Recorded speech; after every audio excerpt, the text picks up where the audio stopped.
ఇక మేడిగడ్డకు సంబంధించి మాట్లాడదాం. కాళేశ్వరంకి సంబంధించి ఇప్పుడు మాట్లాడాల్సినటువంటి అవసరం కూడా ఉన్నది. మేడిగడ్డ కాళేశ్వరం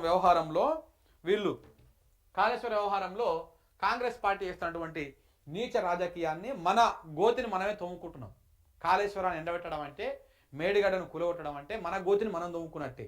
ఆ అంశం ఏందో కూడా ఒకసారి డిస్కస్ చేద్దాం. మేడిగడ్డ పైన కుట్ర, కాంగ్రెస్ మీదనే డౌటు. వాళ్ళు ఏదైనా చేసినా చేస్తారు. మొదటి నుంచి ఆ అనుమానాలు ఉన్నాయి. బీజేపీ కాంగ్రెస్ ఒక్కటే, ఇద్దరు దొంగలే.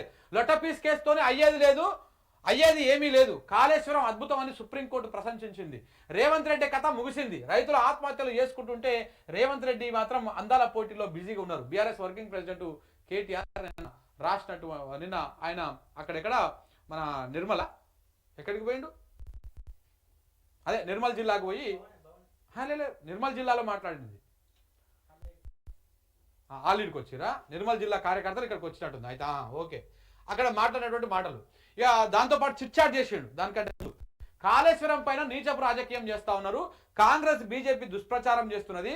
కాంగ్రెస్ పాలన పర్సంటేజీల పాలనగా మారిపోయింది. కమిషన్లు బయటపడుతున్నాయని నోటీసులు వచ్చినాయి. జస్టిస్ గోసి విచారణ పూర్తయిందని అన్నారు.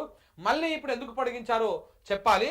సుప్రీంకోర్టు కాళేశ్వరం ప్రాధాన్యతను అర్థం చేసుకుంది. సెంట్రల్ వాటర్ కమిషన్ కూడా అర్థమైంది. కానీ అజ్ఞాని రేవంత్ రెడ్డికి మాత్రం కాళేశ్వరం అర్థం కావడం లేదు. రేవంత్ రెడ్డికి మానసిక వ్యాధి ఉన్నది.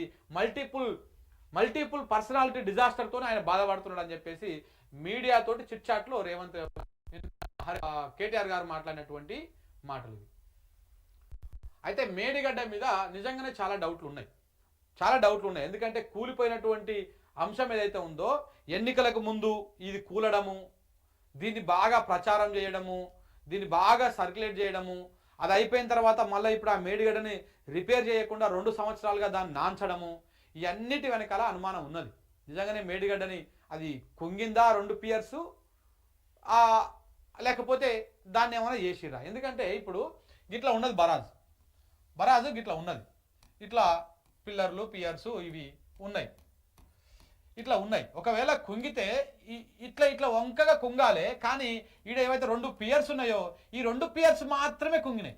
ఎంత పర్ఫెక్ట్ ఉన్నది. మళ్ళీ ఈ 2 మాత్రమే కుంగినాయి. ఆ 2 మాత్రమే అటు ఇటు ఒక 10, 15, 20 ఫీట్ల పొడుగుల అవి మాత్రమే కుంగినాయి. మిగతా కుంగలే. అంటే ఇక్కడ దీని కిందనే ఇసుక ఎట్లా కొట్టుకపోయింది. మరి మిగతా అంతా ఇప్పుడు ఏమంటున్నారు, ఇసుక కొట్టుకపోయింది కాబట్టి కింద ఉన్నటువంటి ఇసుక కొట్టుకపోయి అది లోపలికి కుంగింది అని చెప్తున్నారు. మరి మిగతా బ్యారేజ్ కింద ఏడ ఇసుక కొట్టుకపోకుండా ఇక్కడ మాత్రమే ఎట్లా కొట్టుకపోయిందా? వీళ్ళు ఏమైనా పొక్క పెట్టిర్రా, లేకపోతే ఏమైనా పెట్టిర్రా, ఏమైనా చేసిర్రా? అంత సౌండ్ ఎట్లా వస్తుంది? చాలా పెద్ద బాంబు వెళ్ళినటువంటి సౌండ్ వచ్చిందంట అక్కడ స్థానికులు చెప్తా ఉన్నారు. సో దీని వెనకాల ఏదో అనుమానం ఉన్నది. ఇది మొదటి నుంచి తెలంగాణ వాదుల లోపల ఉన్నది.